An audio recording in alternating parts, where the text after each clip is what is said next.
Hello hello hello guys get with ready भन्दै होइन आज चाहिँ म रेडी भएर बाहिर निक्लेको। अब म रेडी हुन्छु है त। मेरो फुल मेकअप हेर्न मैले ड्रेसअप गरेको हेर्नलाई चाहिँ भिडियो फुल वाच गर्नै पर्छ, किनभने मैले सुरुवातमा वाइट कलरको जामा लगाएको थिएँ वान पिस। पछि मेकअप गर्दै जाँदा त वाइटले भन्दा ब्ल्याक राम्रो लाग्यो। फेरि मैले ब्ल्याक लगाएँ। त्यही भएर फुल हेर्नलाई चाहिँ हजुरहरूले भिडियो फुल वाच गर्नै पर्छ र लास्टमा हजुरहरूको प्रतिक्रिया पनि दिनु होला। मलाई कुन चाहिँ ड्रेसले सुहाएको थियो या कुन चाहिँ ड्रेसले सुहाएको थिएन है त। म हजुरहरूको म्यासेज कुरेर बस्नेछु। अब जाउँ मेकअपतर्फ। अब मैले मेकअप पनि गर्छु, हेयर स्टाइल पनि मैले आफै घरमा बाँटेको थिएँ है। मसिनो पारेर केस्रा पारेर बाँटेको थिएँ। अनि पछि खोलेकी हुँ मैले। खोल्दाखेरि त वाउ सबै उडे फुल। यस्तो दामी कर्ली भएको थियो नि ओ माई गुडनेस।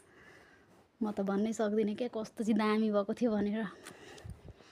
अनि क्रिम स्रिम लाएर यो यसरी हाततिर यो क्रिमहरू दल्ने बानी चाहिँ कसको छ मलाई भन्नु है त। मेरो चाहिँ अब्भियसली मेरो चाहिँ बानी छ।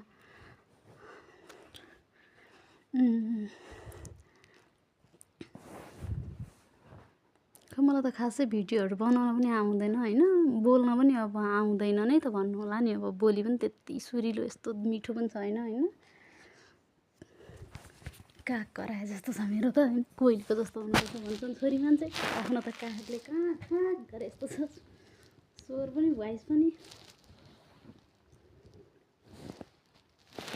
पनि ठिकै छ। आफ्नो भोइस जस्तो भए पनि अब के गर्नु, अर्काको भोइस चोर्न मिल्दैन मैले। अब चाहिँ झाडुसाडु पनि लाउनु पऱ्यो, अनुहारमा लिपापोती गर्नुपर्छ नि होइन। छोरी मान्छे भएको त अब यसो अलिअलि जात जनाउनु पऱ्यो नि, यसो मेकअप सेकअप यताउति होइन। मसँग चाहिँ खासै मेकअपहरू त्यति धेरै त छैन र पनि यसो अलिअलि छ, गर्दैछु। हेर्नु होला, प्रतिक्रिया पनि दिनुहोला भन्न चाहन्छु।